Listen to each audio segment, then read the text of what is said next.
શિક્ષક દિવસમાં તમે જુદા જુદા પાત્રો બન્યા છો, શિક્ષકનો રોલ કર્યો છે. કોઈ સાયન્સ અને મેથના શિક્ષક બન્યા છે, કોઈ ભાષાના શિક્ષક બન્યા છે ને. તો આ સરસ મજાનું તમારે આજે તમારા ક્લાસરૂમમાં સ્પેસ વિજ્ઞાન, અવકાશ વિજ્ઞાન વિશે પણ તમારે આજ સમજાવવાનું છે.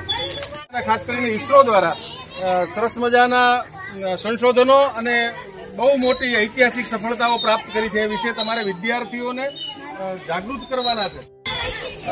આદિત્ય આ સુધીના આપણા બધા સંશોધનો ઇસરો દ્વારા થયા છે અને એ અનુસંધાને ગુજકોસ્ટ દ્વારા એક ટ્વિટર કેમ્પેન પણ ચાલુ છે. આ કેમ્પેનના ભાગ સ્વરૂપે આજનો દિવસથી તમારે એક વિશેષ સ્વરૂપે ઉજવવાનો છે. બરોબર છે? Thank you.